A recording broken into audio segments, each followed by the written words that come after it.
ëndra të mëdha çdo ditë, por me gjëra të vogla që përsëriten. Një telefonat, një darkë, një sije. Në titullin Diplom për njerëz të zakonshëm në Teatrin Kombëtar Eksperimental është vënë në skenë një tekst i shkruar nga Lorin Terezi me regji të Anila Ballës.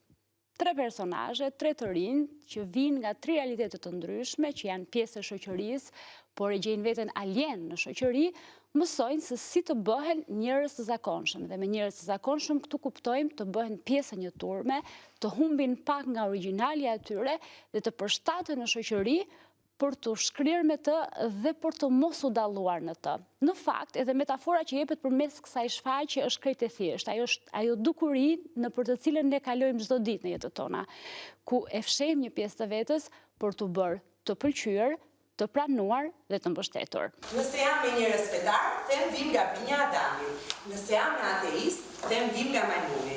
Nëse jam me konspiracionist, them vim nga alienët. Nëse do t'isha vetëm me këto, do t'doja që fishek zjarët sjellin tekst. Nëse do t'isha me këtë tjetrin, njëri do mendoja që fishek zjarët janë dhunë. Dhe po t'isha vetëm me ty, sigurisht që do t'i adhuroja fishek zjarët. Lorin, është një tekst që na bën të vëmë në dyshim atë që duhet të jemi për qenë të suksesshëm, për qenë të pushtetshëm, për qenë të gjallë, për qenë të pasur.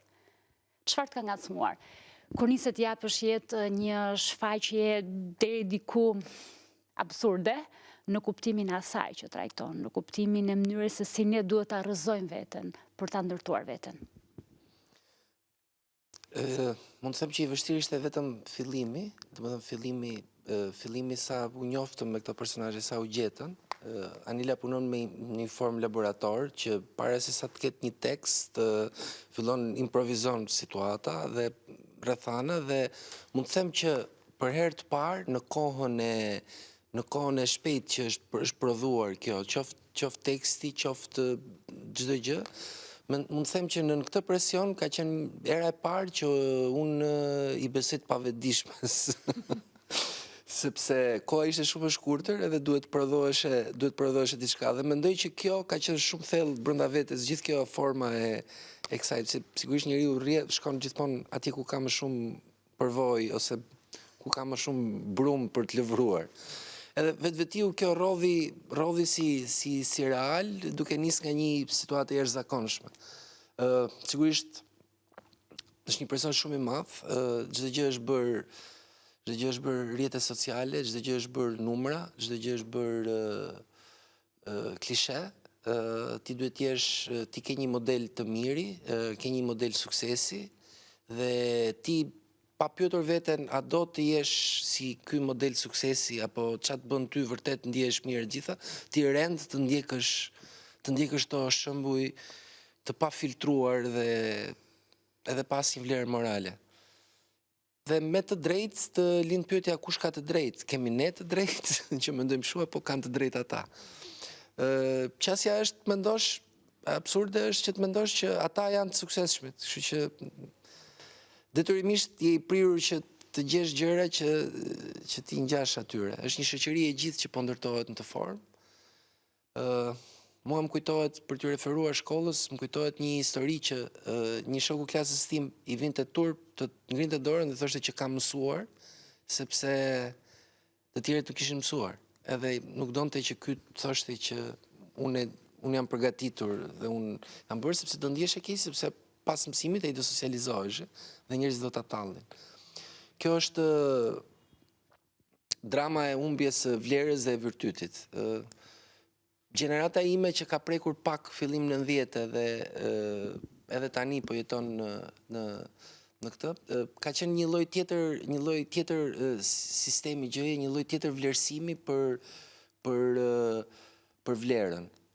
Tani vlera është bërë më e zakonshme, vlera është bërë më e ftohtë, më hermetike, është bërë më lek, më Si janë përsëritur personazhet, Lorin? Kemi 3 realitete përmes tyre, një të ri që ka ndruar të jetë muzikant, violinist, por ka përfunduar të transportoj armë brenda violinës, një vajzë që ka jetuar një realitet vetëm me gra, dhe një djalë që duket sikur nuk ka të qartë identitetin e vet, dhe është izoluar dhe që vuan nga dashuria e tepërt. Pra duket sikur marrim dhe vëmë në skenë 3 përfaqësues tipologjish shoqërore, të cilët përmes naivitetit të tyre na tregojnë se si është të jesh ashtu ose ashtu. Burgu dhe realiteti atyre, nga vinë këto tre studentë, është sigurisht është një dramë, sepse si gjithë kemi një dramë, kemi një zanafill, sigurisht për hir të jashtëzakonshmes që pastaj do bëhet jashtëzakonshme, aty ka egzagerim, po në thelb ka një krizë identiteti. Një krizë identiteti për gjetur veten, për të gjetur veten asaj që duan të jenë vërtet dhe ato që janë vërtet, dhe për të gjetur apo për të socializuar me këtë që ja servirin për të zakonshme dhe të duhur. Dhe në gjithë të vuajtje dhe në gjithë të paradoks brenda vetes, pikërisht këtu qëndron edhe drama e tyre. Është aq absurde sa që është vetë kjo diplomë, aq absurde është edhe vetë mënyra që pse ato e kërkojnë këtë diplomë. E kërkojnë këtë diplomë sepse të gjithë e kanë, sepse gjithëve i duhet. Pa dashur ta banalizoj që t'jap kontekst, sepse në shumë momente të tekstit ka zhargon dhe ka gjëra për t'u afruar me realitetin dhe për të ngjarë, uroj që shpresa ka qenë për të pasur diçka kontemporane, pavarësisht se pjesa ka pasur një qëllim, po në formën e vet ka diçka kontemporane sepse prek pak a shumë gjëra që nuk shtjellohen, ka një degëzim të tyre që nuk shtjellohen, po me shpresën gjithmonë për të lënë të mendosh edhe për të lënë që të reflektosh për të krijuar idenë tënde dhe edhe përshtypjen tënde mbi këtë, për të bërë të mendosh.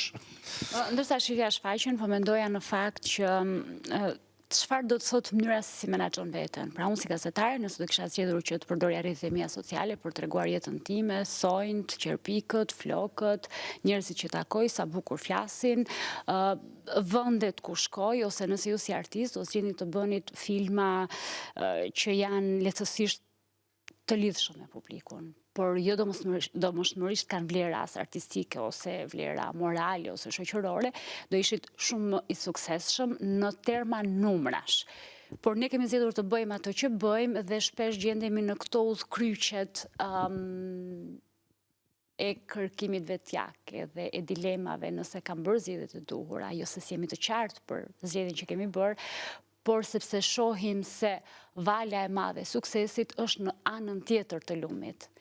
A ndjeni këto dilema ndërsa sfidoheni në sonjza, pra gjithnjë në sonjza, ndërsa sfidoheni nga njerëz që kanë thjetur rrugë të tjera, apo keni vendosur të merrni një diplomë tjetër, jo atë të njeriut të zakonshëm?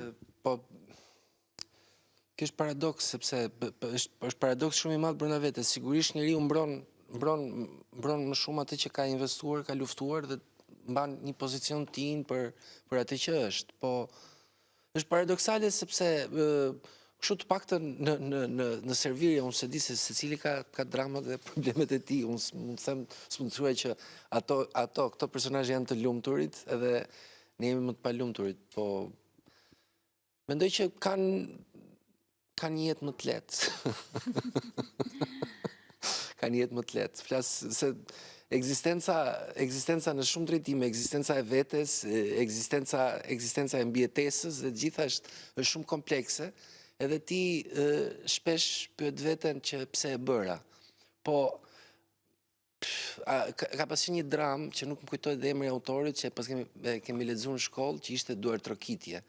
Që dukesh absurde se ishte një sakrificë e madhe një aktori që ndeti 20 vjet, as shokët e vet nuk i dhanë rol asgjë, deri moshën 50 vjeçare, mbasi punovi kamarier dhe bëri 100 punë, i dhanë një rol. Mbas skene kur mbaroi atë shfaqjen që kishte një jetë që e priste që ta bënte, një shok e pyeti, i tha, po pse e bëre, ja vleti që prite gjithë këtë vite, gjithë të për ta realizuar, nuk kishe pasur jetë tjetër edhe insistove dhe ndërove gjitha, ndërkohë s'kem për Duar trokitjen dhe ja bëri me shenjë.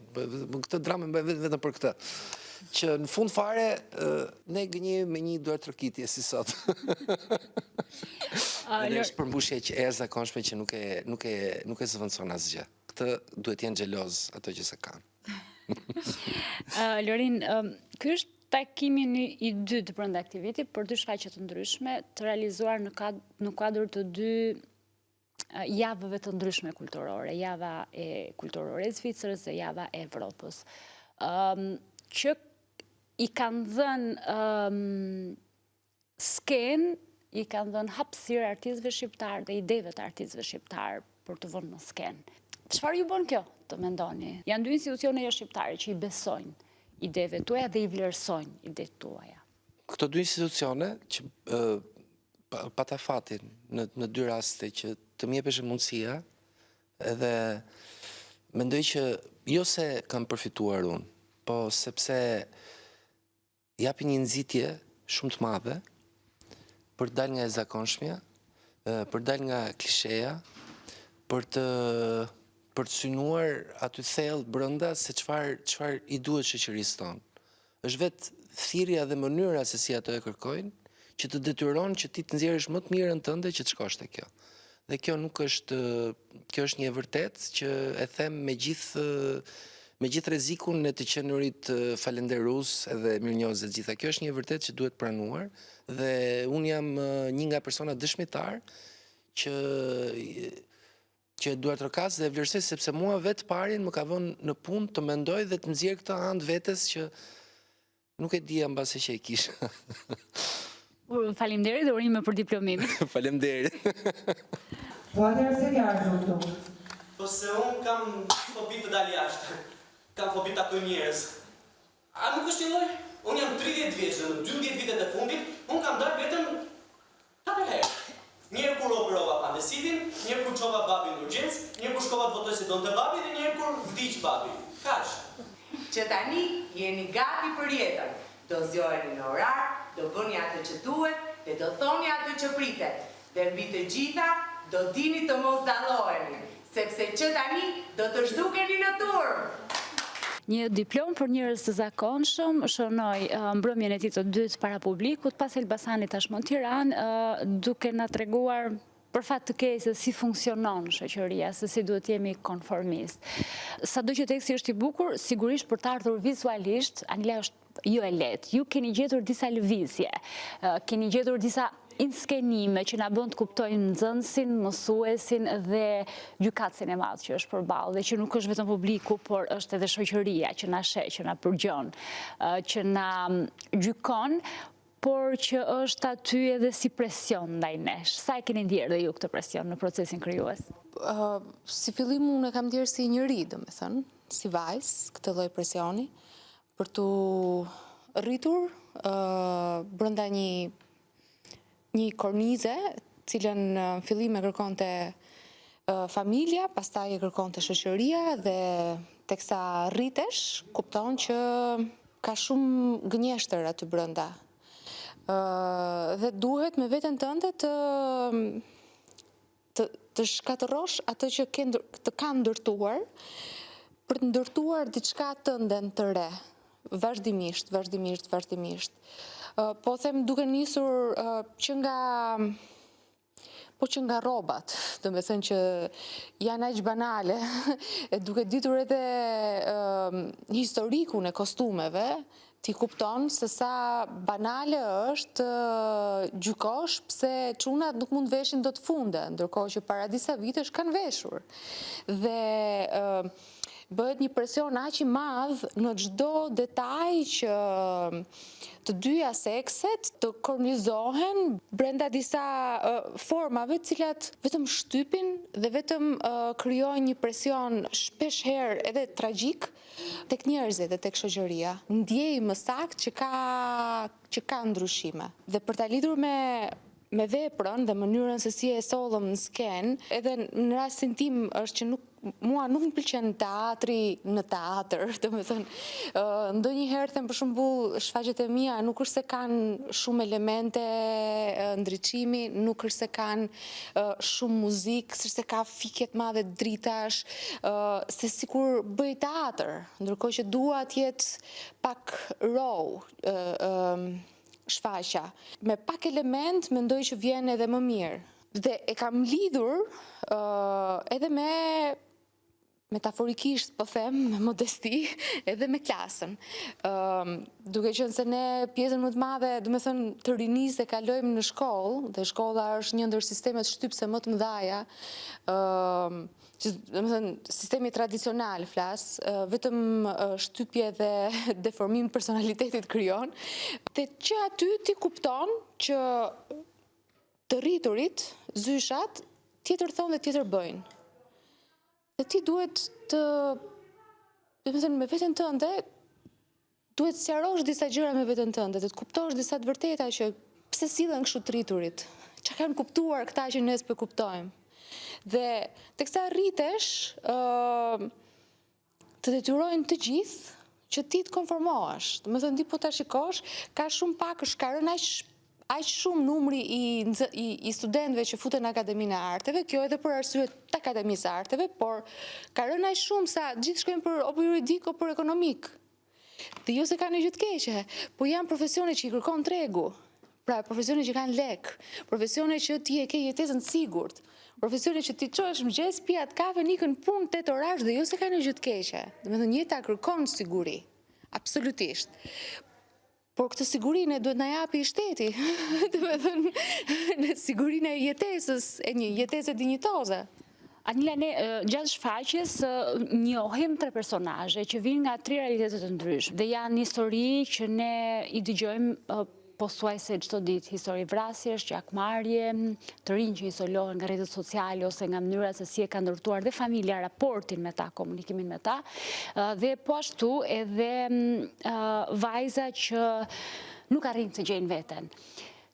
Dhe në këtë kontekst ne shpesh e shohim ose kërkojmë që arsimimi, shkolla, dija, edukimi të na nxjerrë nga kthetrat e dhunës, e shoqërisë së dhunshme ose rrugëve të gabuara. Por shpesh ne vëmë në diskutim edhe vetë shkollën dhe vetë sistemin, se cila është në fakt mënyra e duhur. Dhe kjo shfaqje na bën të kemi shumë pikë pyetje. Pyetja ime tani është, cila do të ishte diploma për njerëz të zakonshëm? Çfarë duhet bëjmë për të qenë të zakonshëm? A ka një mënyrë për të qenë të zakonshëm në fakt? A është e mundur të jemi të zakonshëm? A është të qenit të zakonshëm, të qenit të pavërtet? Nuk e di. Do me thënë, në thelb, unë nuk është se e kam një përgjigje për shfaqjen dhe për pikpyetjet që shfaqja ngre. Unë jam në kërkim akoma. Vazhdoj të jem në kërkim edhe nëpërmjet profesionit, por edhe nëpërmjet qenit grua në këtë shoqëri thellësisht patriarkale dhe më duhet jetoj me disa të vërteta që nuk më pëlqejnë. Të gjitha këto ngjarje janë krijuar në laborator. Me thënë, shfaqja është ngritur në laborator, aktorët kanë improvizuar, kanë punuar me ushtrime, dhe kanë dalë edhe Lorini ka qenë aty, që është ai që e shkroi veprën, se s'mund t'i them dramaturg se nuk do t'i pëlqej.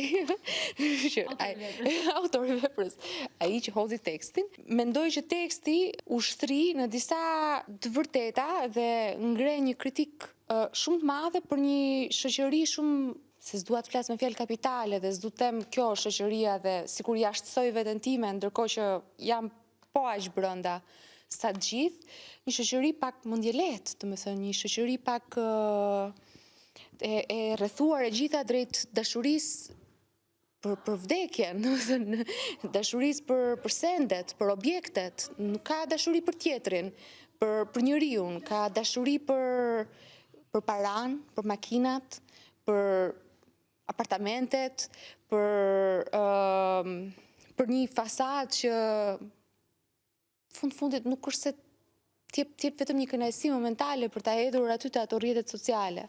Mirë, ka dhe gjithçka perfekt. Përpiqem për më të mirën, faleminderit. Por prapë nuk e kuptoj pse e kaq antipatik. Asun nuk e di, të lutem gjej të ma thuaj, do të ndryshoj, do bëj çfarë do thoni ju.